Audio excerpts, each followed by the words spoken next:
Hello everybody and welcome to Cabaret Secrets. My name's Gary Williams and today I'm joined by the Associate Artistic Director of the St James Studio and St James Theatre, James Albrecht. Welcome to Cabaret Secrets. Hello, Gary. Now tell me, what is an artistic director? Well, I suppose it's fairly unique to each venue, but in this venue, there's two people with that sort of title. David Gilmore is the artistic director, I'm the associate artistic director, and between us we programme the main theatre at the St James and the St James Studio. I take the lead on the St James Studio, David takes the lead in the main house, but we share and compare notes on both. So the main theatre seats how many? 312. Slightly dependent on the stage configuration and whether that eats up any seats. So, for example, at the moment, Scenes from a Marriage is in there, directed by Trevor Nunn. The stage is a little bigger than usual, therefore the capacity is 286. But the room that we're interested in at Cabaret Secrets is this studio room. Tell me about that and what makes that so special, because there's a lot of buzz going around town now about the studio here. Actually, it is quite a special room, and maybe, it's taken a few months to realise that we have something quite special. And if I were to try and figure out what it is that makes it special, I suppose there's a few things, really. I mean, just when you walk in, even when it was a building site, I have to say, there was a kind of audible gasp from people who walked through the door because they could see that it potentially was going to become something a bit unique. And that remains true now that it is a fully kitted out room. It is beautiful to look at without being overly pretentious, but it's a nice, warm room with wood panelling. It has two levels, or even three actually, but two for ostensibly, a gallery level and the studio floor. It's of a scale and a size, I think, that make performers gush a little bit because they can sense the immediacy that they will sort of experience with the audience, and it makes audiences gush a little bit for exactly the same reason. They kind of have this really up close and personal experience of watching performers do their thing. Then, fairly quickly, you also realise that the architects, Foster Wilson, got the architecture and the acoustic right. It just, everything in there sounds great. Maybe that's a function of the high ceilings, maybe it's a function of the wooden panelling, I'm not sure, but certainly it really shows off artists to their best. And I think also it's quite smart in a way that is welcoming without being too off-putting, and that isn't always the case with rooms that one might compare it to in London. I mean, it depends a little bit on the genre. Cabaret, I suppose, is a genre that tends to happen in quite nice rooms, but comedy less so. And certainly when comedians walk in, it's like, oh wow, Yeah. and they don't ever get changed in the toilets. Do they? Yeah, it really. I mean, that's kind of the point. And then, when you've kind of taken all that in and you actually experience the room in action, when there's a critical mass of people in there, which happily there usually is, there is an amazing atmosphere. There's a bar in the room as well, so people can drink, be comfortable, and watch a great show. But I think, if I would say one other thing, for cabaret in particular, another truism for many cabaret spaces is that they are coupled with a bar and a restaurant. There's eating is often a part of the evening. It has to be said that I can see the attraction of that from the business side. There's no question that to make a room of this size, which seats 100 and stands 20, an economic or financial viability, serving food would definitely help. But by virtue of us not serving food in any meaningful way, what you get is an audience that is completely focused on what's going on stage, and that's kind of exciting. It is called the St James Studio, which arguably is not necessarily the best thing it might have been called. It's a little confusing. I think most people in our business, when they think of a studio, they think of either a black box theatre or they think of a recording studio, and it is neither of those things. So to that extent, that's a little bit misleading. In terms of what you will see in any given week, normally only about 2 days a week are devoted to cabaret. So Wednesdays are very often jazz, Thursdays are usually comedy, Fridays tend to be, I suppose, music that could be described as cabaret, it might be described as jazz, I mean, crossover-y, I suppose, type nights. Mondays and Tuesdays, for the most part, I'm supposed to leave available for corporate hires and the like, although I have to say that more often than not I'm booking those as well now. And then from time to time we'll break that rapid pattern of one-nighters with a slightly longer run, as we did a couple of weeks ago with Opera Naked, which was I suppose an opera theatre piece, really, an opera theatre cabaret piece. Because unlike a lot of cabaret rooms, you can do something with production here, can't you? You've got some nice lighting, you can also video the shows, you can record. We're sitting now doing this interview in a purpose-built broadcast booth where you can mix from live camera feeds in the studio. Yeah, I think that is a very important final point, really, that perhaps sets it apart. It was designed as a theatre, and it's got theatre equipment in it, and beyond that, it's designed as a 21st century theatre. So, as you say, it's got digital equipment in it as well, and the ability to film and stream it and all that sort of thing, which does mean that we can bring production values to a show, even if it's a one-nighter, that perhaps would be trickier elsewhere. What is cabaret? You see, you've been a... I just thought I'd lay that one on you there. Well, I'm going to make a cup of tea while you answer that. I'm going to sort of lay my cards on the table and say that I get slightly more and more, not confused exactly, but I suppose uncertain as to how to answer that, because there is no doubt that it's a different thing to different people. Both the word cabaret or the word jazz or even the word comedy, up to a point, they are loaded, or even toxic words at times, that that encourage a degree of entrenchment in people's minds that doesn't necessarily serve the term in the first place. So what is cabaret? Well, we've had cabaret nights here that, as you described earlier, it could be American songbook type cabaret, but equally we've had what one might describe as variety or more avant-garde style cabaret. We've had cabaret that some might actually describe as comedy, and we've had comedy that some might describe as cabaret. On Thursday last week we had Tina C doing his drag country and western singer that, you know, was on a comedy night. It was funny, but it could clearly have been called cabaret. Is it a term you're trying to avoid using then, because it's confusing for the people that are coming to watch the performances here? I don't think it's impossible to avoid using it, really, because first of all, when you do as many different things in the week as we do, it's quite important to give your potential, or indeed your loyal audience, a vague notion of what it is they're going to come and see. So what does cabaret mean? If you're saying, put it in your in the section of cabaret, what would you put in there? Cabaret, in that broad sense, usually entails a performer or more singing songs that may be from a staple of classic American songbook or elsewhere, where the format of the night will mean that they will no doubt be breaching the fourth wall and connecting with the audience in a way that, for me at least, means that the songs are important, but so are the links. The way that they either link the songs in terms of a narrative, or sometimes just through the force of their own personality, the way they smash through that fourth wall, bring the audience right practically onto the stage with them, and it is entertainment that is entirely open to and for everyone in that room. It's not, I think, for me, a case of people sitting back and watching someone do something for themselves on the stage. And the room's quite important. It's an integral part of that, isn't it? Because the smaller and more intimate the room is, the easier it is to break the fourth wall and to develop a, eye-to-eye contact with everybody in the room, and to make all of them feel as though they're really part of what's going on. Very much so, absolutely.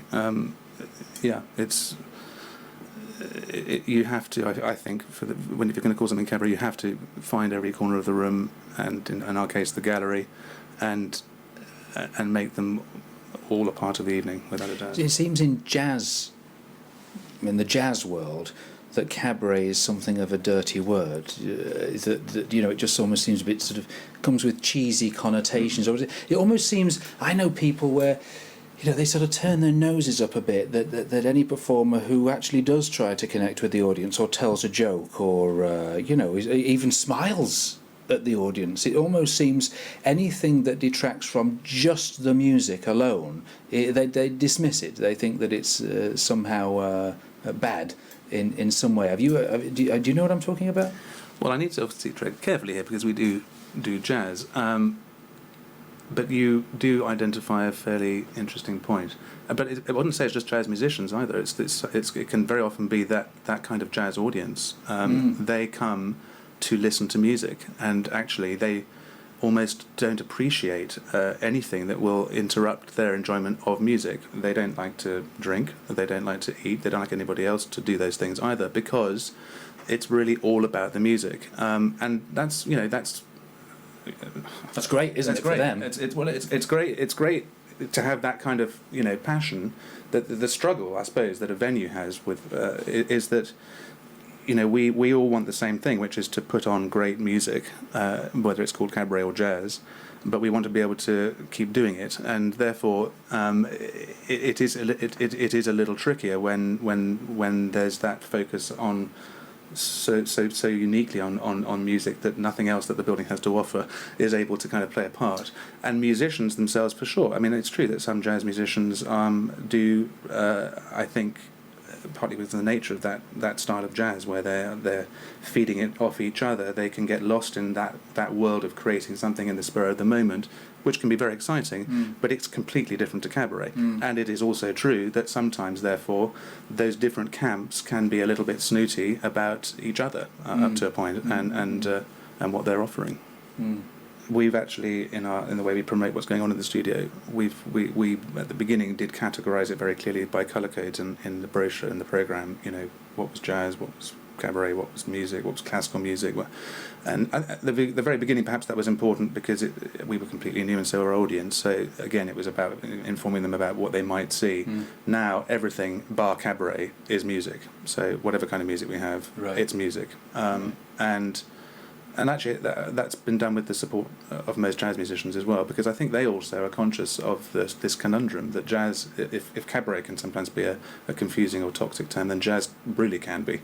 And, it's a shame because, I don't know, I've seen now a lot of all of them, particularly here, and in their own way, whilst the format and the formula of the evening is often very different, the ability to go out and have a good time seeing something that you perhaps knew very little about is completely there with all of these genres. Is it hard to find good cabaret artists to perform here? Actually, I suppose I'm quite pleasantly surprised by how much good cabaret there is out there, if we're talking about cabaret in that broad sense of the term that we've just described. I think there's actually a lot of really great cabaret in there. It's not always going to be accessible or pleasing to the broadest audience. It's not always, depending on the style of cabaret, going to be the easiest sell. There is I suppose, as we learn more about who our audience is, a growing sort of sense of what would work in that room, not just from the architecture of the room, but in terms of our audience. And it's also true that because I think cabaret maybe is going through a bit of a revival at the moment, for a number of reasons, there are more people turning their hands to cabaret for the first time, which is really exciting. But it's also true that just because you can sing really well, or because you happen to be, have a bit of a profile in West End musicals, doesn't necessarily mean that you can instantly go and perform a fantastic cabaret. What are the issues that you see where people need to work harder to improve their cabaret performances? I think the main one really is this notion that singing songs well in a cabaret-style room with a pianist MD maybe in a double bass makes cabaret.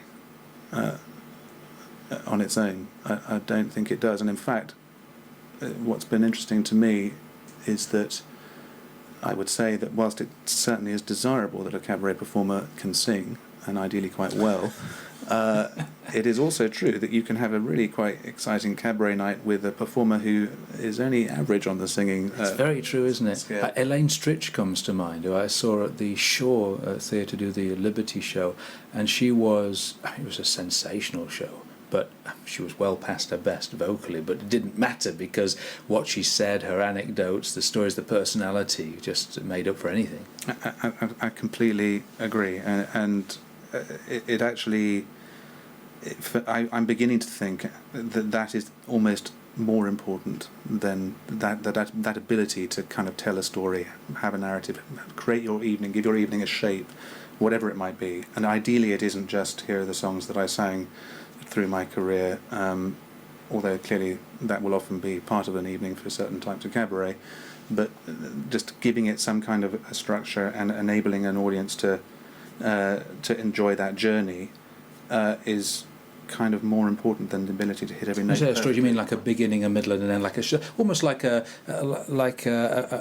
kind of West End show might have? That there's a shape and a journey that we're being taken through. You would hope to see the same sort of shape in a small cabaret show. Yes, I think so. I mean, again, I come from a theatre background, so I wouldn't want necessarily to be totally prescriptive about that. I think you can break the rules and try and have different shapes, but certainly to have some form of structure, some form of narrative, some kind of journey, and a hook essentially on which you want to hang this particular selection of songs. I mean, why are you singing those songs? Why are they important to you? Why are they going to be important to us? Something I see that bothers me is when there's this sort of agonising 8 seconds between songs or something where nothing's happening, and something else that drives me mad is when a cabaret performer actually needs a running order in front of them because they can't remember what's coming next, or even a book on stage. Oh yeah, we've seen all of that.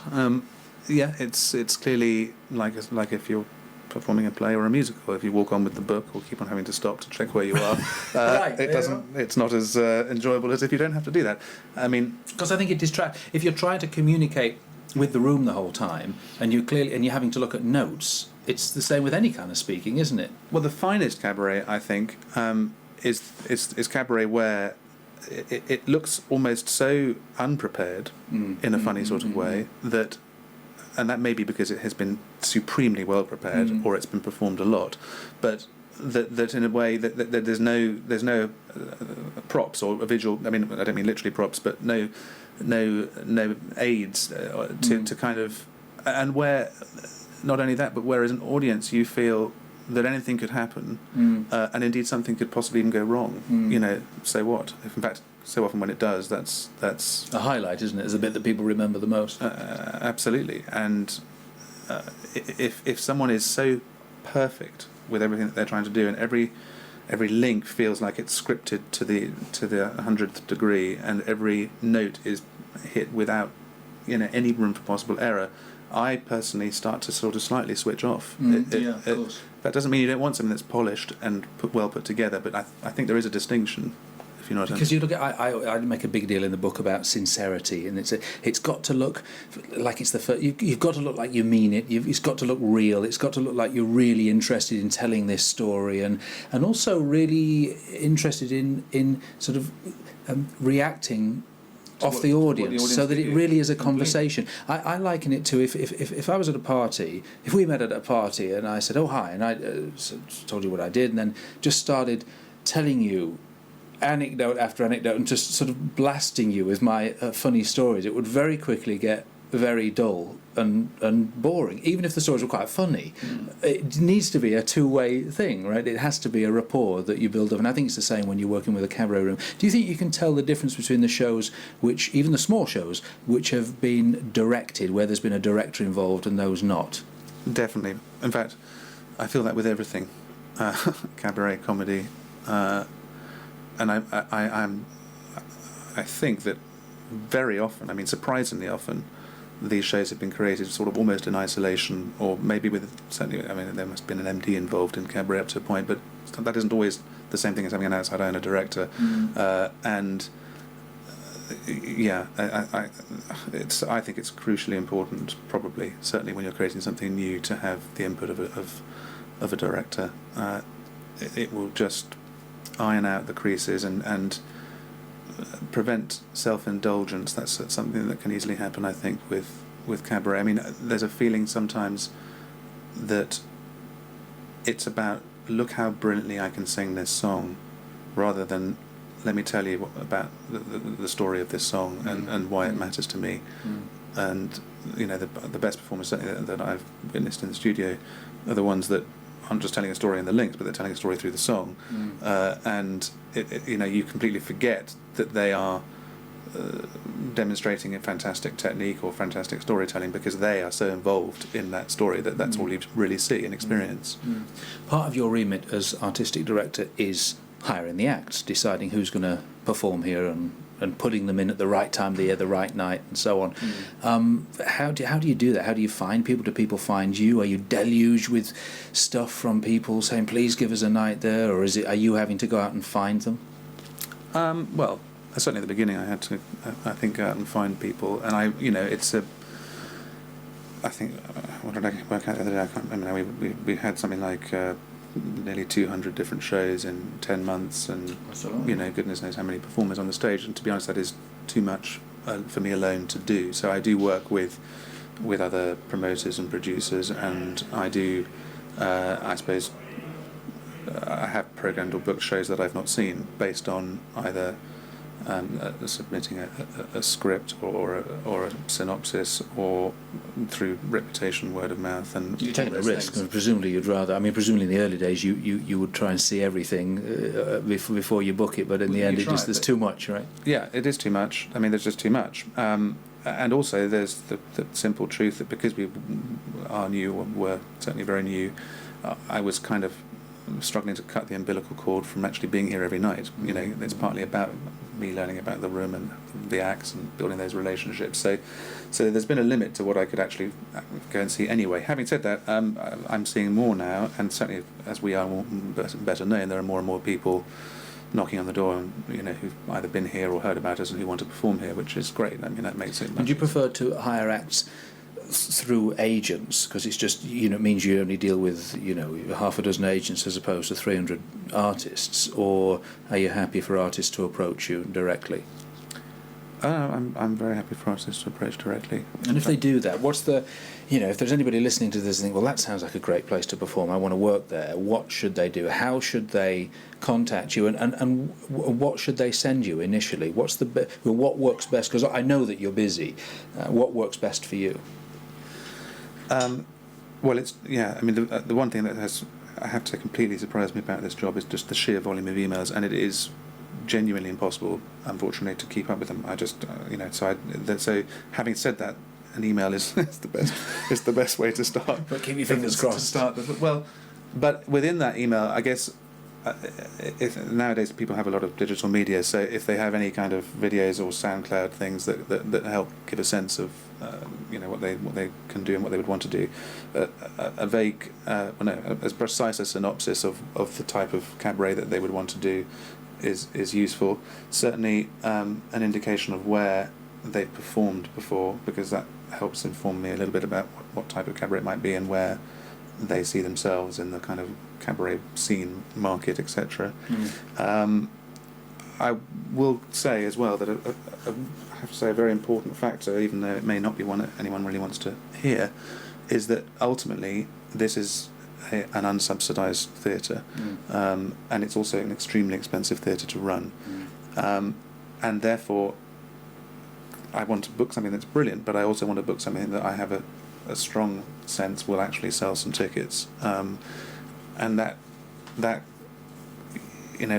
can't tell you how many times I've heard, well, how many seats? 100? Oh, that's easy. Well, if I can't get 100 people, then even great people sometimes struggle to get 100 people. Depends how many times they've done the show. Depends, what day of the week it is. There's so many factors. So one cannot take it for granted in any way that selling 100 seats is easy, but it's entirely doable. And happily, we're doing it more often than we're not now for cabaret in particular.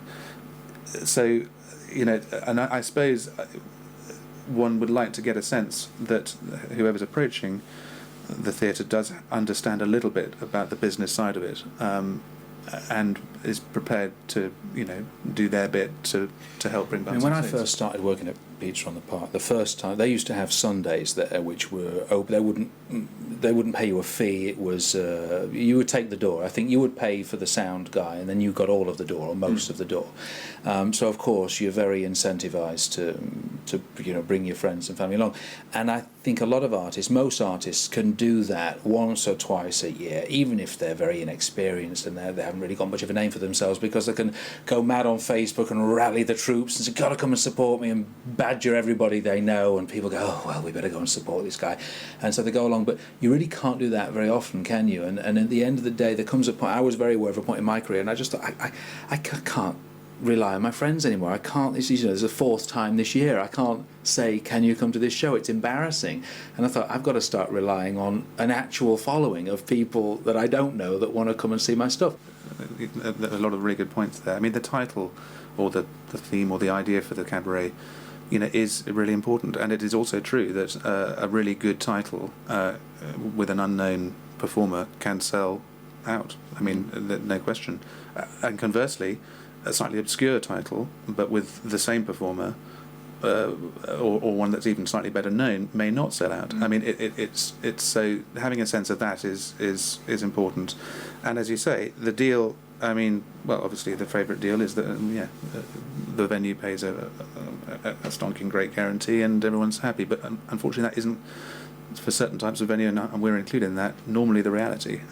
It has to be a collaboration, and at the end of the day, both sides have to feel that their efforts were justified. Do you think anyone can make money out of cabaret?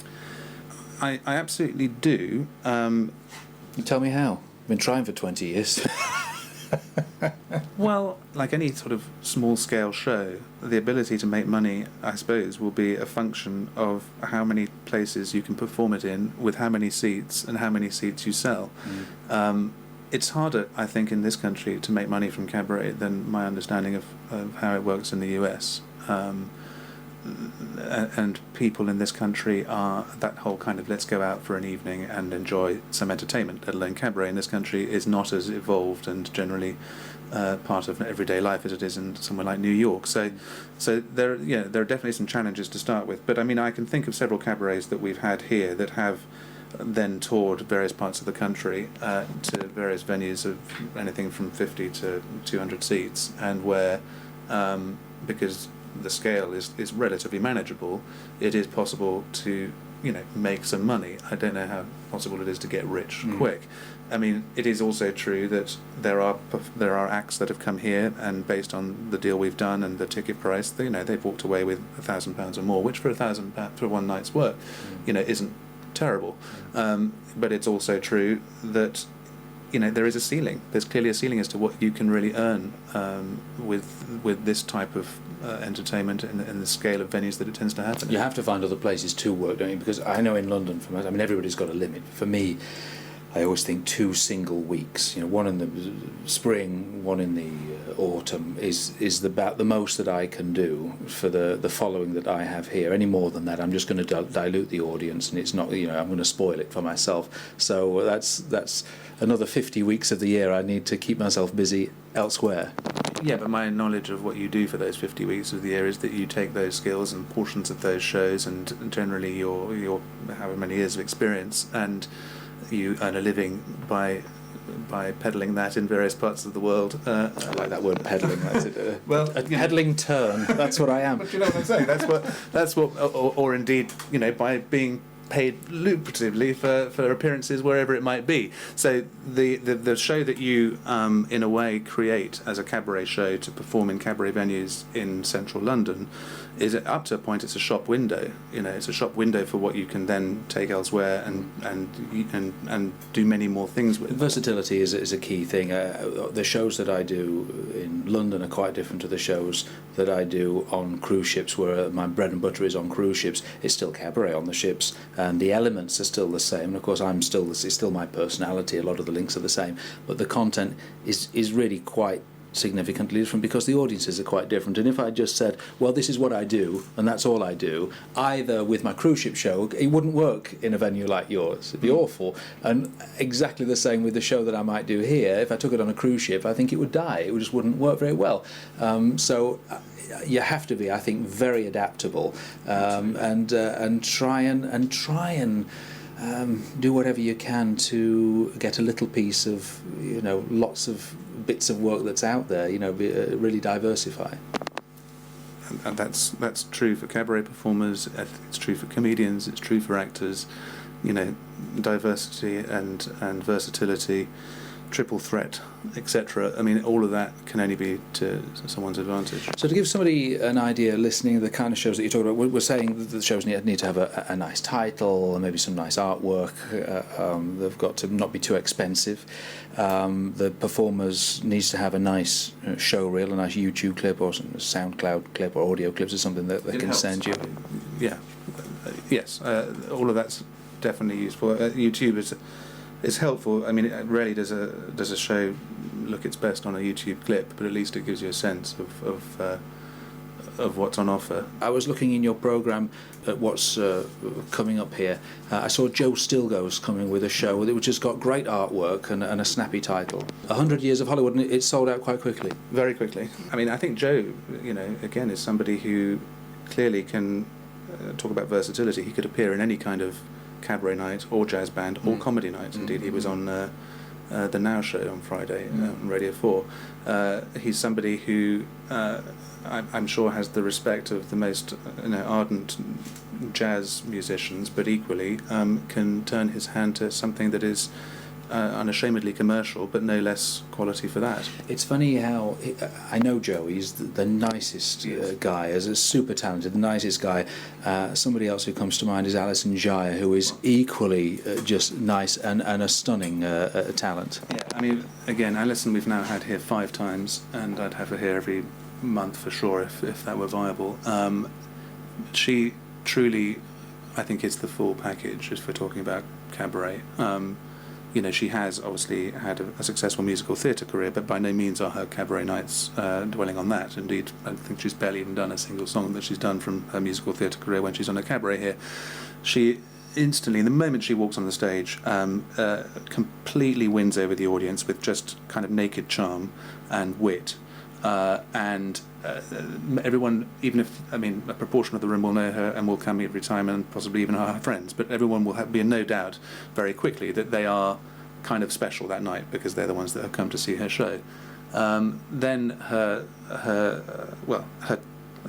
singing ability is sort of unrivaled almost. It's extraordinary. She can sing everything fantastically well, but she does also do that thing which I was talking about earlier, which is that it's not, at no point do you watch Alison and think there's a singer who's showing us how well she can sing. Yes. You watch her live that song completely, and indeed on one of her nights there will be portions of the evening where the audience are all falling about with uncontrollable laughter, and then later on where a significant proportion of the audience will be in floods of tears, and not because you felt like you've been manipulated, but just because of the sheer honesty of what she does. Seems to be, with those two people, it seems something of a common thread, doesn't it?